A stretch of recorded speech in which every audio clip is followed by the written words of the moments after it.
Today, our 2017 Malawi class would like to share some of our experience with you. The only true way to do Malawi justice is to take you there. But since that's not possible today at least, we'll settle with this video. It's our hope that our story will give you a taste of Africa, just enough that you'll want to go too. The question is, where do we start? Our adventures in the city, at the lake, or our work in the mountains? I guess it makes sense to start at the beginning by introducing you to our team.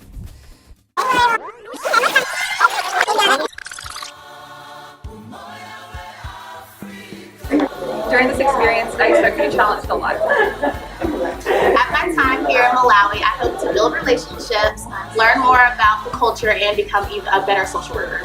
On this course to Malawi, I hope to have a deeper understanding of the culture and a deeper meaning of poverty, and hopefully that will make me a better social worker. I'm just really excited to experience new cultures and new ways of life and realize that not everyone lives the same way we do. Moni, my expectations for the trip, and really it's just to get to know who I am on a deeper level and just experience things I think my biggest expectation is just to learn from the people that we're going to meet. I want to be immersed in their culture, but I want to learn it from their point of view. I'm just looking forward to learning from another culture, to see how people get by with what they have. I'm looking forward to building relationships and really getting to know the people of Malawi. My expectations for this course are to immerse myself in the culture of Malawi and gain a deeper understanding of myself as a social worker. My expectations for this trip are to become more cultivated, to get familiar with other places that I've never been before, to be a better social worker, and to build relationships, obviously.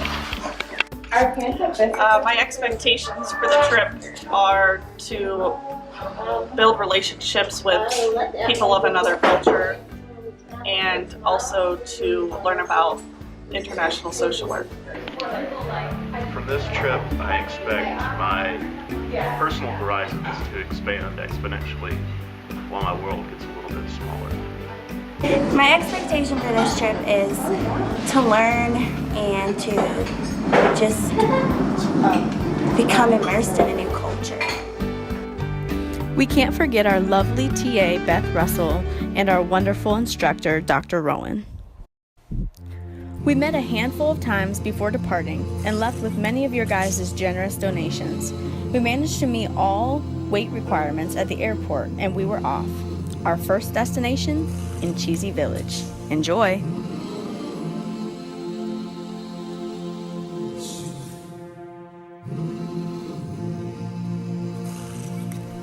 Many of us were incredibly moved by the children's choir. They had beautiful voices, beautiful hearts, and beautiful souls.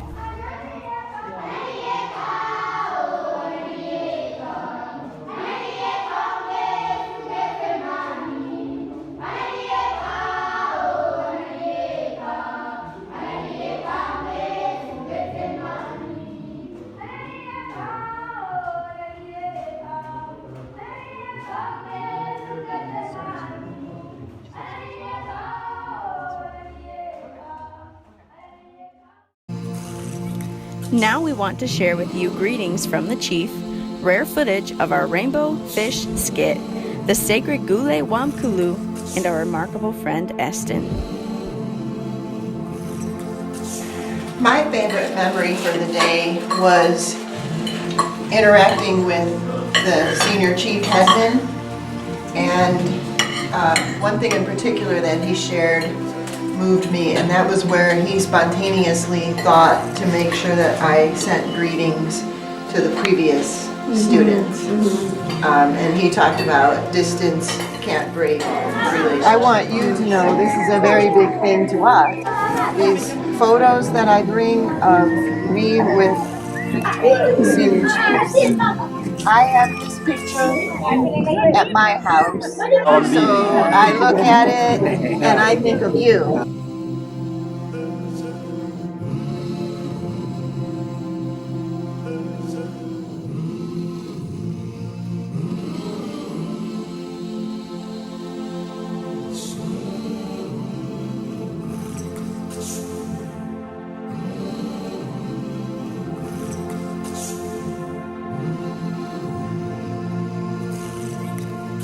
So at first, when I started to help with the crafts, I felt like there was a big language barrier. Like I really wanted to help them and direct them,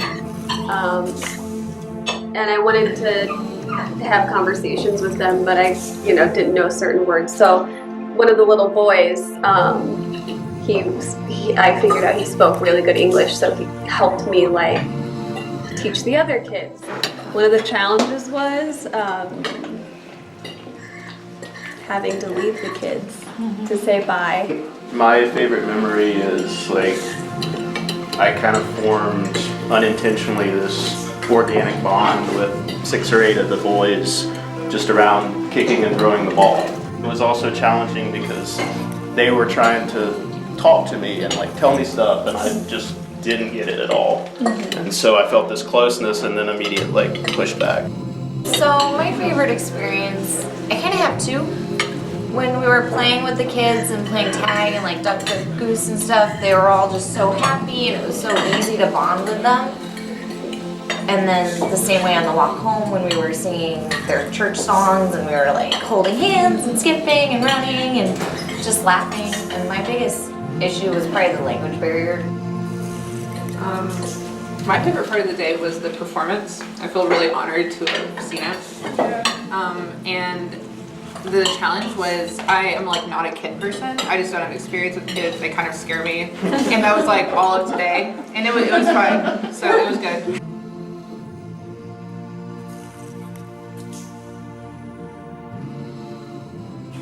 A long way out in the deep blue sea, there lived a fish. Not just an ordinary fish, but the most beautiful fish in the entire ocean. The other fish were amazed at her beauty. They called her rainbow fish. Please give me one of your scales. They're so shiny and wonderful, and you have so many. You want me to give you one of my special scales? Who do you think you are? Get away from me. She was so upset, she told all her friends what had happened.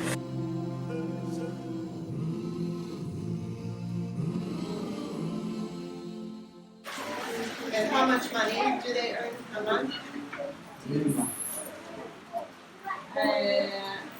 About 50.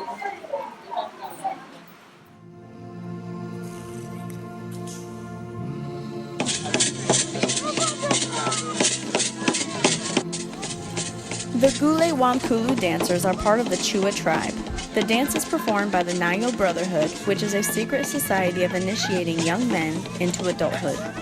It is normally performed after the July harvest, or at weddings, funerals, and installation or death of the chief. The Gule Wampulu performed this time simply because we came to visit. This was a huge honor to be allowed to view such a sacred ritual.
Eston's knowledge, lifelong dedication, and love of the mountain was inspirational and breathtaking.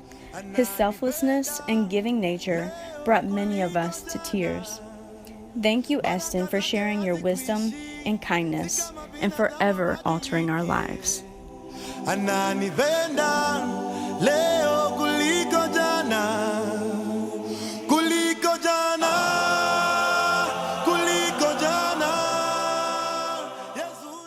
Sometimes as a social worker, I lose hope because I feel like there's so much that needs to be done, but to see Eston in his passion and his hope, and I felt a really deep connection with him.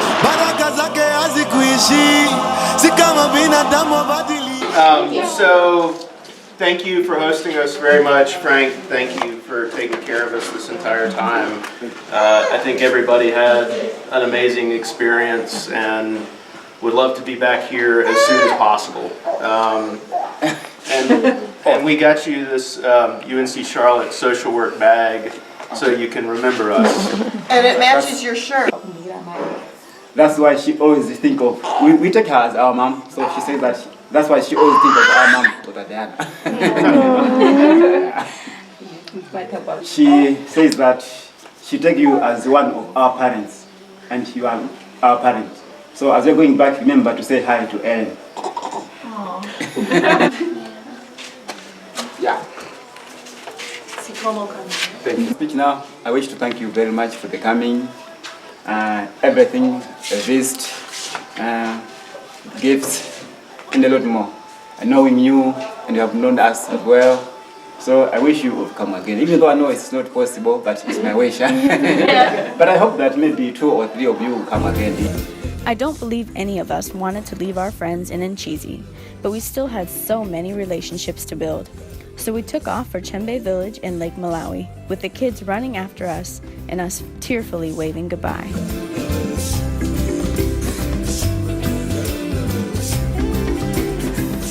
Our time at Heed was full of life-changing experiences. We formed relationships with children that have benefited from the UNCC social work-funded orphan feeding program. We had a party on the lake and invited local families to join. The next day, families welcomed us to their homes, and we spent the morning in their shoes. Many of us point to this experience as one of the most memorable. Join us for a glimpse of our time at Heed and in Chembe Village.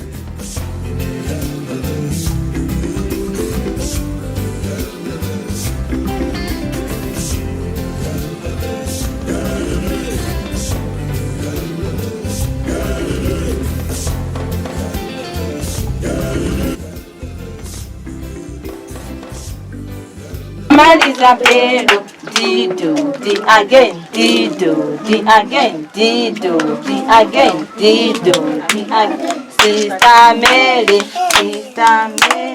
come here, come here, come on Isabelo, dido, di again, dido, di again, dido, di again, dido, di again, dido, di again, dido.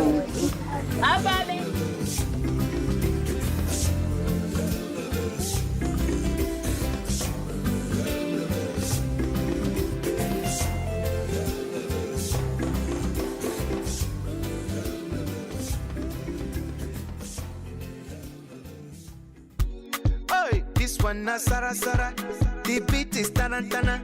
It go make you manya manya, Ines is in manya manya. Oh yeah, make you ricotta ricotta, mama Africa ricotta, hey, make you dance.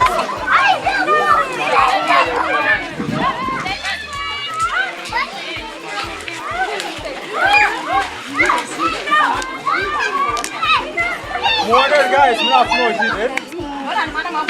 Make you manya manya, Ines is in manya manya. This is for people with chalacha, people with kalaka, nandi walanya, nandi kalanya. It go make you feel better. This can take away palaba, this can take away wahala. It go make you feel Niger.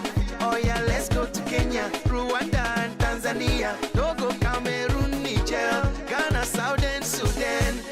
Oh yeah, make you ricotta ricotta, mama Africa ricotta, hey, make you dance, yeah.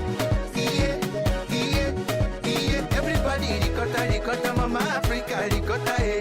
Make you dance, yeah. One Sara Sara le, oh Sara Sara le. Make you dance, yeah. Oh Sara Sara le, mama Africa, Sara Sara.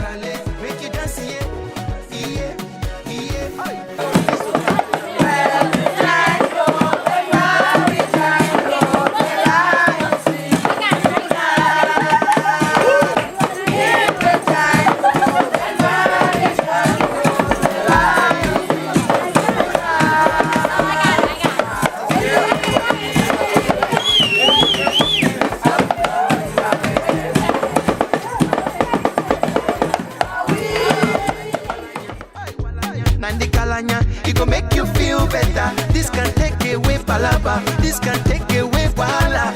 It go make you feel Niger. Oh yeah, let's go to Zambia, Uganda, South Africa, Togo, Cameroon, Burundi.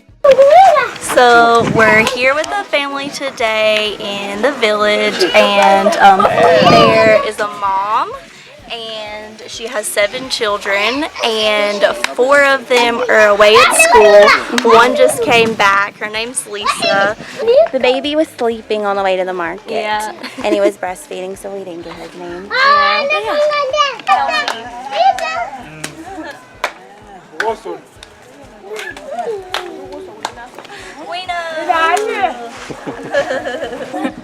So we started out by learning how to carry buckets of water on our heads, which was extremely difficult. I don't know how they do that every day. Then we came back and we went to the market after we dropped the water off, and we just bought food, and then we came back and prepared everything, and then the little kids came over and brought their friends over and family, and we and they started dancing. Yeah. So that was fun. We got to learn a lot about that, and we learned about the musical instruments that they all created by hand, which is absolutely incredible. And then we learned a few games that they play and about their soccer leagues. Yeah, so we started out, we cut the vegetables sitting down over there on that mat. We learned how the easiest way to cook that. Andrew and Watson. Yes. And then your we family. washed dishes in the bucket. 1, 2, 3.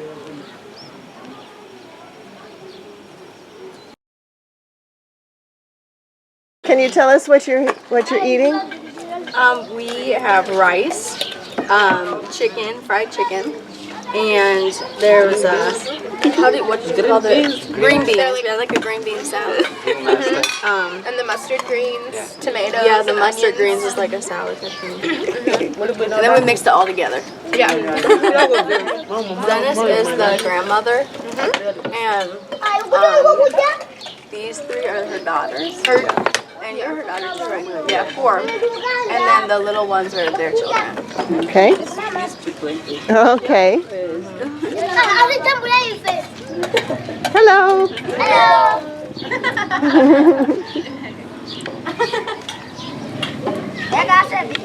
All right, so I just wanted to ask, what have you been doing so far today? So we went with her to go get some water from the well, and Lindsay very capably carried it back on her head. Pumped it from the well, carried it back on my head. And we went down to the market to get tomato and onion and rice and some charcoal, sea salt, and we came back, and she was gracious enough to allow us to help prepare the meal. The little guy did not want to share his soccer ball with his friend, so I came into the house when he was crying and played with him, and all of his siblings came to join, so we sat in a circle and rolled the ball around and shared our names with each other, and we had a lot of fun. And we've been told that we're going to learn how to do some of this beautiful artwork, which Madame made. So, girls, can you tell us what you cooked? I made the sima, the rice, the vegetables, and I did the carpenter and the tomato sauce. And then she cooked the chicken. Yeah, it was a struggle for us. I helped cut it. Yeah, she helped cut it. Okay. Yeah, she asked me to fry it, but I was a little worried because I'm so used to like the big deep fryer. Okay. And then Go ahead, I'll let you go. This is the lady of the house. Yes. And her 2 children, who are both high school age. Okay. And this is her daughter named Wind. And then this is the grandmother or great grandmother in this case. And those are children that were hanging out with us while we cooked. And so I don't know what I was expecting, but as soon as we walked in, it was just floor.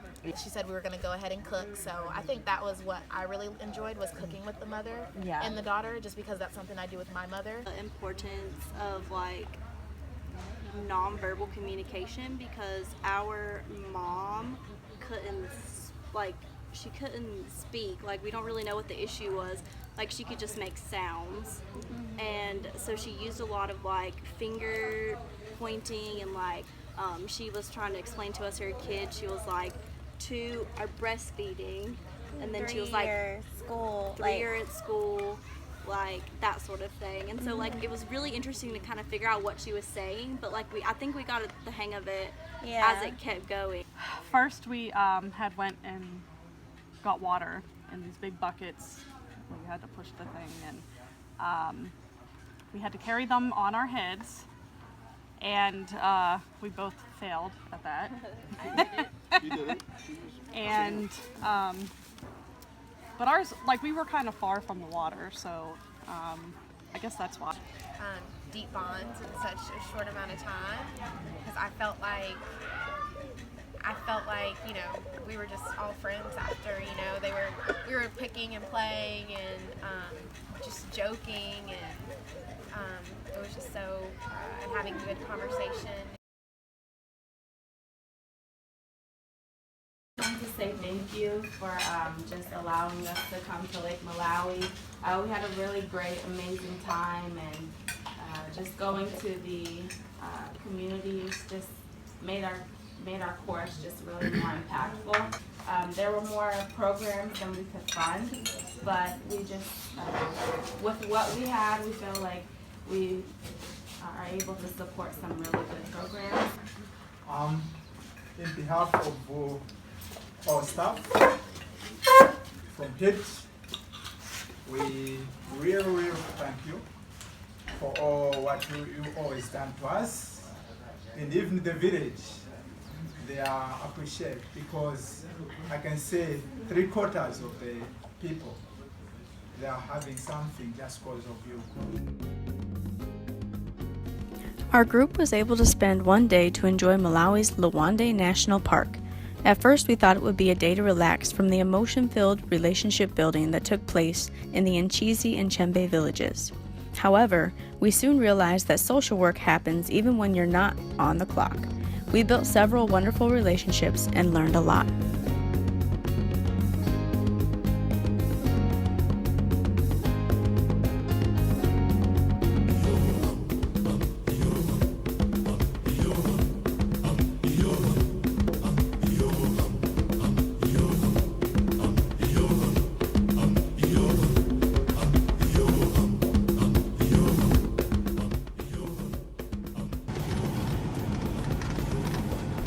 We traveled into the city of Lilongwe for our last destinations. The city was a stark contrast to our experiences in the mountains and at the lake. We visited the Lighthouse HIV clinic and were pleasantly surprised to find them implementing the person-centered approach arguably better than we do as American social workers.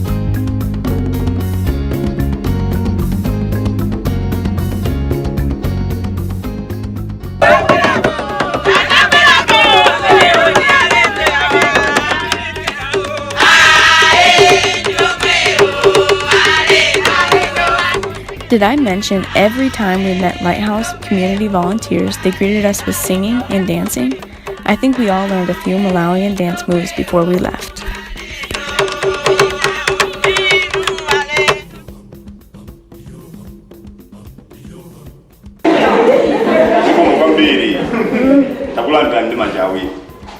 Welcome, almost welcome. Thank you.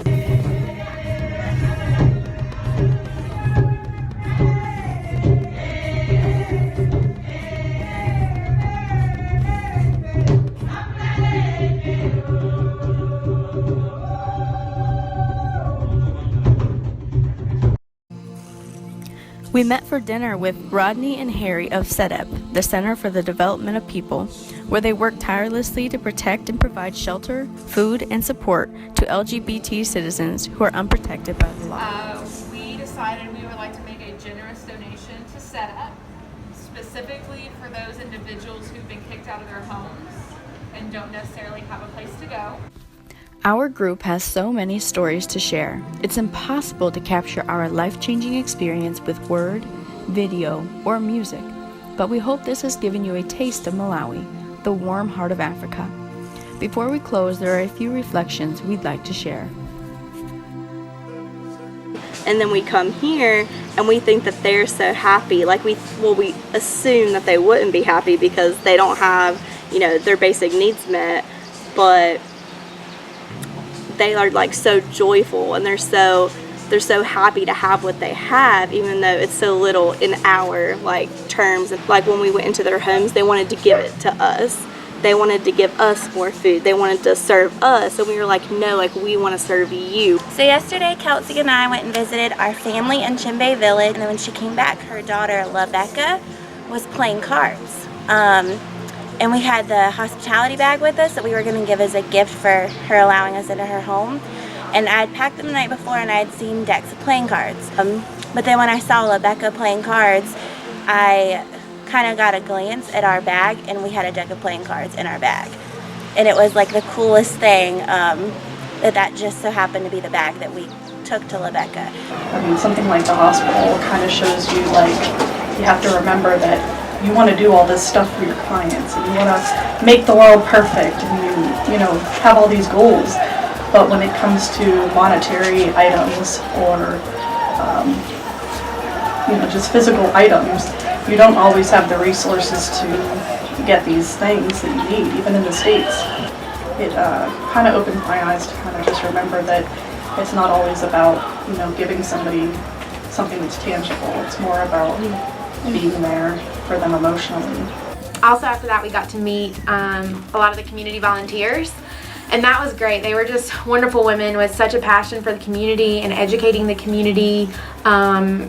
I think we all felt a connection to them because they were basically, you know, like the social workers, working on the ground in the community to spread awareness and to counsel the people, to be there, you know, with them through these experiences, make sure that they were all taking their meds the way that they should be, transportation, nutrition. They pretty much, what we divide into different departments of social work, they're doing it all. Building relationships is the foundation of social work. It means not being judgmental. Forming friendships. Getting out of your comfort zone.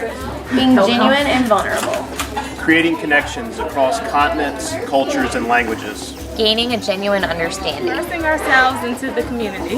To know people and finding a common bond. Connections across cultures. Inspirational and life-changing. So Beth, what is your thought so far on this group we brought this year to Malawi? I think this is a fantastic group. I had no idea how it would work out having so many people.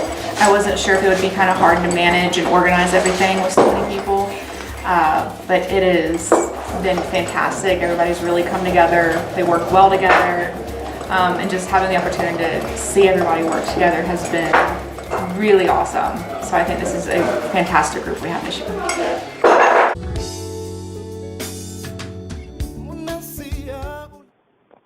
Elias, I miss you. Thank you so much for helping me teach this course for 5 years. Sikomo Kwambiri. Katsansikana. Farewell, my friend.